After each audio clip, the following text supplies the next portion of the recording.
With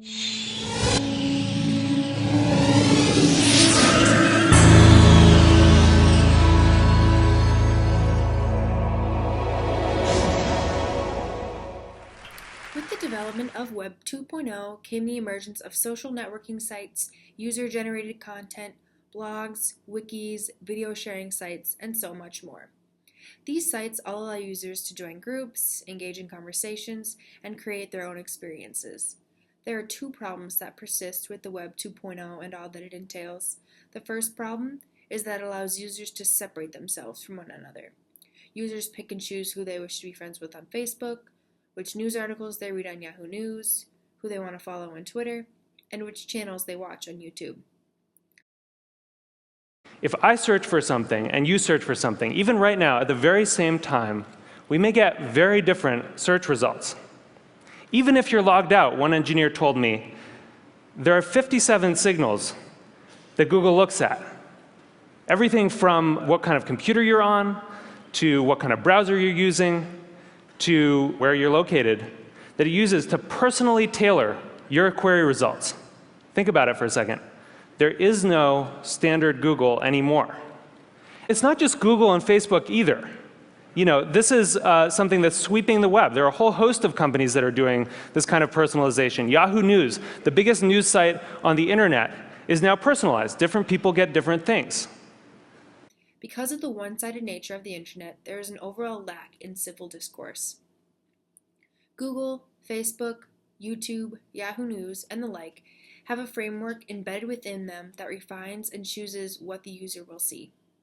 Eli Pariser notes in his article, The Troubling Future of Internet Searches, that institutions base information shown to each individual user off of past searches, personal information, click history, interactions online, and show the users what they want to see, as defined by the various search refinement algorithms.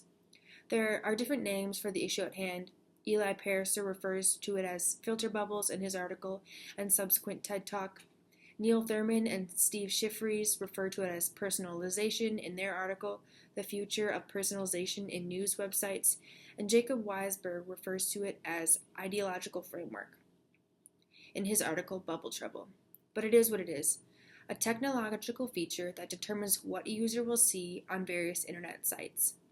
In other words, a systematic separation of information occurs every time a user searches. Take, for example, these screen captures of my friend Sydney and my other friend Daryl. They searched the same topics on the same day, around the same time, and received two completely different results. Sydney searched Paris and received articles about the city itself and later news articles about recent events in the city, and Daryl received many news articles and then facts about the city.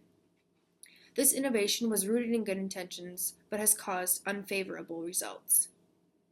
The dangers that occur because of filter bubbles are almost unnoticeable because people are not aware of what they are not seeing. However, the effects are there. Filters abate the medley of information available to a user, causing them to have a one-sided representation of the issues or topics at hand. A user cannot and will not experience new things because, as Eli Pariser phrases it, they are within a personal, unique universe of information. Everything on the screen in front of them is because of the things they have seen in the past. The filters assume that past actions equal future actions, meaning everyone is predictable. But are the most spectacular things in human history not the shocking, unpredictable behaviors or events? The partisan structure of many sites on the internet causes there to be a lack of civil discourse. Because people are not seeing opposing views, there is nothing to converse about. Everyone has the same views, beliefs, or interest, which does nothing to enhance one's understanding.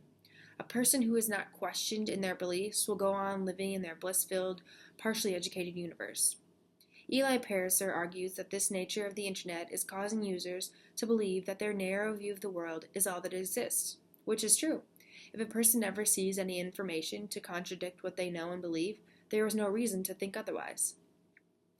Now, media shapers could change their filtering settings to show the most relevant information, the newest information, or the most popular information, but that would be too easy. Users are the ones that have to pop these filter bubbles, which have allowed people to stay within the confines of their own ideologies. To do this, Users need to actively seek out opposing viewpoints or topics they might not normally browse. There is no challenge to learn more, experience more, and think more critically if what a person sees is what they already think, is how they already behave, and is what they've already seen. There needs to be a balance of information, both of what users want to see and what users might not want to see. Algorithms need to have embedded within them codes that seek out the uncomfortable, important, challenging topics. There needs to be a balance between the predictable and unpredictable actions encoded within sites. As Andrew Peck puts it, you need to eat your fruits and veggies as well as your junk food, because someday you might stumble upon a veggie and actually enjoy it.